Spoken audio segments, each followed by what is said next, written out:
ஆனால் படிக்காத ஒரு மனுஷன் இன்னைக்கு வரைக்கும் தமிழ் சினிமாவில் இந்திய சினிமாவில் உலக சினிமாவுக்கு நடிப்புனா இதுதான் இலக்கணம் அப்படின்னு இருக்காரு.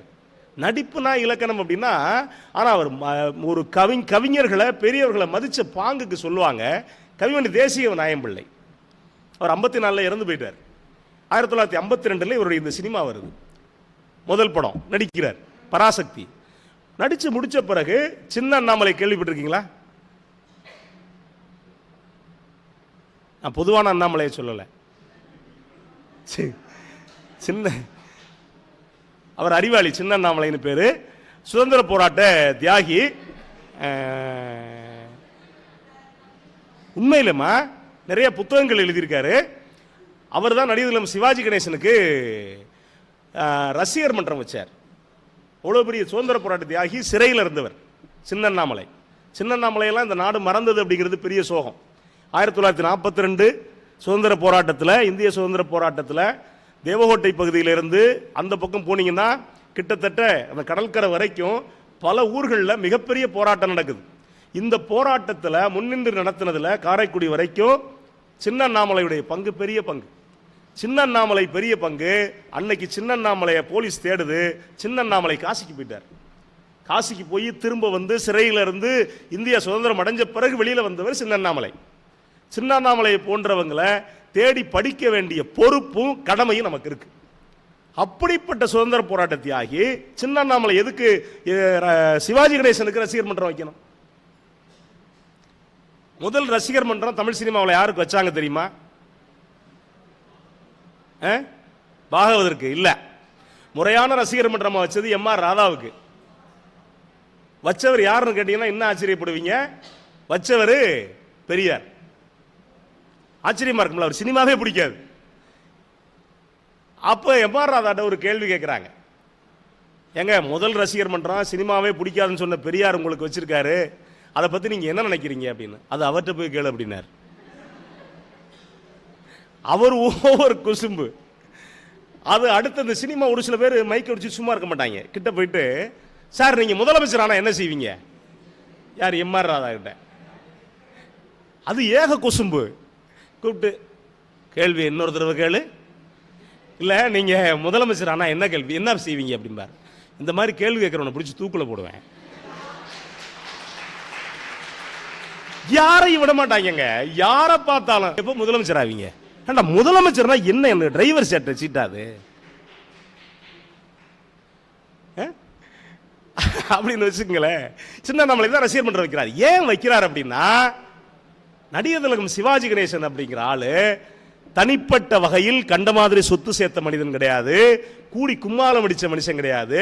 வாழ்க்கையில ஒரு சுதந்திர போராட்ட தியாகியுடைய மகன்.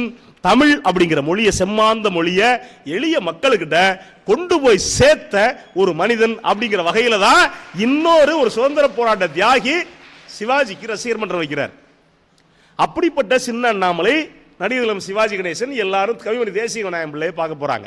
பார்க்க போறப்ப அப்போ சின்ன அண்ணாமலை கவிமணி கிட்ட அறிமுகப்படுத்துறார். ஐயா இவர் தான் சிவாஜி அப்படிங்கிறாரு. நம்மளா இருந்தா என்ன செய்வான்? ஒரு செல்ஃபி எடுத்துக்கிட்டோமான்னு கேட்போம்.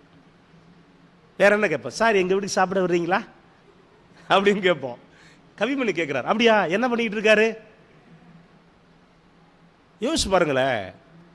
இப்போ சமீபத்தில் நீதியரசர் இறந்தார், வி.ஆர். கிருஷ்ணய்யர். விமானத்தில் போய்கிட்டு இருந்திருக்கார் மும்பைக்கு. மும்பை இவருக்கு பக்கத்தில் ஏதோ கபூர்பாங்க, எனக்கு கபூருங்கிற வார்த்தை வராது, பெரிய ஹிந்தி நடிகர். அவர் பக்கத்தில் உட்கார்ந்துருந்துருக்காரு. வந்து அவ்வளோ பேரும் அவர்கிட்ட இப்போ செல்ஃபி, அப்போ ஆட்டோகிராஃப், அவர்கிட்ட ஆட்டோகிராஃப் வாங்கியிருக்காங்க. இவர் கால் மேல் கால் போட்டு, இவர் பக்கத்து சீட் 2 பேருக்கும். யாரு? நீதியரசர் வி.ஆர். கிருஷ்ணய்யர். இவர் படிச்சுக்கிட்டே இருக்கார். இவருக்கு நட்டுக்குச்சு, யார்? அந்த நடிகருக்கு. என்னடா ஐம்பது பேர் நம்மகிட்ட ஆட்டோகிராஃப் வாங்குறான், வந்து பேசுகிறான், நம்ம பக்கத்தில் ஒரு ஆள் உட்காந்துருக்கான், கால் மேலே கால் போட்டு இங்கிலீஷ் பேப்பரை விடாமல் படிச்சுக்கிட்டு இருக்கான் அப்படின்னு லேசாக சுரண்டி இருக்கார். திரும்பி பார்த்துட்டு ஹாய் அப்படின்ட்டு இவர் பாட்டு படிக்க ஆரம்பிச்சிட்டார். இவருக்கு கோபம் அதிகமாயிருச்சு. இவர் சொல்லியிருக்காரு, ஐ எம் என்னமோ கபூர், அது வச்சுங்க, எனக்கு ஞாபகம் இல்லை, பேர் ஞாபகம் இல்லை, வேற ஒன்றும் இல்லை அப்படின்ட்டு இருக்காரு. நைஸ் டு மீட் யூ அப்படின்ட்டு இவர் படிக்க ஆரம்பிச்சிட்டார். யார்? கிருஷ்ணய்யர். இவர் திரும்ப கூப்பிட்டு, என்னை பற்றி உங்களுக்கு தெரியுமா அப்படின்னு கேட்டிருக்காரு. தெரியல, என்ன பண்ணுறீங்க அப்படின்ட்டு இருக்காரு. இல்லை நான் தான் பாலிவுட்டில் நடிகராக இருக்கேன். அப்படியா, மகிழ்ச்சி, வாழ்த்துக்கள். மறுபடியும் படிக்க ஆரம்பிச்சிட்டார். இன்னும் ஒரு கோவப்பட்டார். விமானத்தில் 100 பேர் மதிக்கிறான், இந்த ஆள் மட்டும் நம்மளை மதிக்க மாட்டேங்கிறான் அப்படின்ட்டு கூப்பிட்டு, என் அட்ரஸ் வேணுமா அவர் கேட்டார் அவன்கிட்ட. அவர் பாட்டுக்கு படிச்சுக்கிட்டு இருக்காரு. என் அட்ரஸ் வேணுமா சொல்லுங்கன்னு இருக்காரு.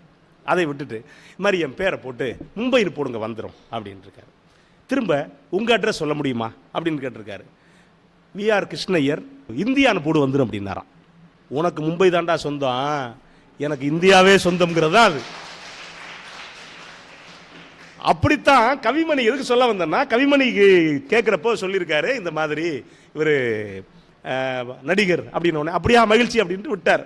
கிளம்பும் போது சின்னண்ணாமலை ரொம்ப சங்கடப்படுறாரு நடிகர்களும் சிவாஜி கணேசன். அது மாதிரி அவர் சினிமாலாம் பார்த்ததில்லை, நீங்கள் எதுவும் நினச்சிக்காதீங்க அப்படின்னு. ஆனால் ஒரு கலைஞன் தன்னை தகுதிப்படுத்திக்கணும் நினைச்சதுனால தான் இன்னைக்கு வரைக்கும் போற்றப்படுறாரு. அப்போ நடிகர்களும் சிவாஜி கணேசன் சொல்கிறாரு, இல்லை பெரியவங்க வளராத, நம்மளை தெரியாத அளவுக்கு நம்ம என்ன வளரலை. பெரியவங்களுக்கு, அறிஞர்களுக்கு நம்ம யாருன்னு தெரிகிற அளவுக்கு நம்ம தரப்படுத்திக்கணும். தரப்படுத்திக்காதது என்னுடைய குறைய தவிர சினிமாவை பார்க்காதது அவருடைய தப்பு இல்லை. இன்னும் மேன்மையா நான் சினிமாவுக்குள்ள வரணும்னு நடிகர் சிவாஜி கணேசன். அதே அவருடைய திரைப்படத்தை அடுத்த மாசம் பார்த்துட்டு முழுசா அவருக்கு ஒரு பெரிய கடிதம் எழுதுறாரு. என் வீட்டுக்கு வந்தீங்க, நான் அதை கவனிக்கல, அதுக்காக வருந்துறேன். உங்களுடைய திரைப்படத்தை நான் பார்த்தேன், எனக்கு முழுக்க முழுக்க முழுக்க முழுக்க மற்றற்ற மகிழ்ச்சி அப்படின்னு சொல்லிட்டு எழுதினார். அப்ப ஒரு நடிகன் அப்படின்னா இந்த தமிழை வளர்க்கறதுக்கு வேற எங்கேயோ இருந்து வேண்டியது இல்லைங்க. எதுக்கு இப்போ உங்களுக்கு எதுக்கு இப்படி நடிகர்களும் சிவாஜி கணேசனும் தமிழில் உங்களுக்கு ஒரு செஷன் கொடுத்துருக்கணும்? ஏன் அப்படின்னா தமிழ் இன்னைக்கு கேள்விக்குறியா இருக்கு. இந்த கேள்விக்குறியா இருக்கக்கூடிய காலகட்டத்தில் நீங்க எல்லாம் யாரும் சாதாரண ஆட்கள் கிடையாது. ஒவ்வொருத்தரும் இந்த நாட்டை மாற்றக்கூடிய சிற்பிகள். எதிர்காலத்தில் எனக்கு நம்பிக்கை உண்டு. எதிர்காலத்தில் இந்த ஒன்றும் இல்லை, பல பேர் சொல்றாங்க நாடு கெட்டு போகும். ஒருபோதும் கெட்டு போகாது. உங்களை மாதிரி உள்ளவங்க இத்தனை நாள் வகுப்புல கலந்துக்கிற போது இந்த நாடு ஒருபோதும் கெடாது. இளைஞர்கள் மேல என்னைக்கு முழுசா நம்பிக்கை வைக்கிறோமோ அன்னைக்கு இந்த நாடு சிறக்கும். நீங்க எல்லாம் நாளைக்கு இந்த தமிழை கொண்டு போறதுக்கு எளிய மக்கள்கிட்ட, இந்த சமூகத்துக்குள்ள இந்த தமிழ் இன்னும் வேரோட இருக்கிறதுக்கு நீங்க எல்லாம் காரணமா இருப்பீங்க. அப்படிங்கிறதுக்காகத்தான் ஒரு சினிமா துறையிலிருந்து ஒரு கலைஞன், ஒரு மாபெரும் கலைஞன், தமிழை எப்படி உச்சரிக்கணும்னு கற்றுக் கொடுத்த கலைஞன், ஒரு தமிழை எப்படி மக்களுக்கு கொண்டு போய் சேர்க்கணும் அப்படின்னு சொன்ன கலைஞன். அப்படிப்பட்ட ஒரு கலைஞனை பத்தின ஒரு அருமையான நிகழ்வு அழைச்ச தமிழ்நாடு அரசுக்கும் நம்முடைய ஜிகேபி அவர்களுக்கும் மற்றும் மரியாதைக்குரிய அத்தனை பேருக்கும் இதுவரை கேட்ட உங்களுக்கும் நன்றிகள். நன்றி.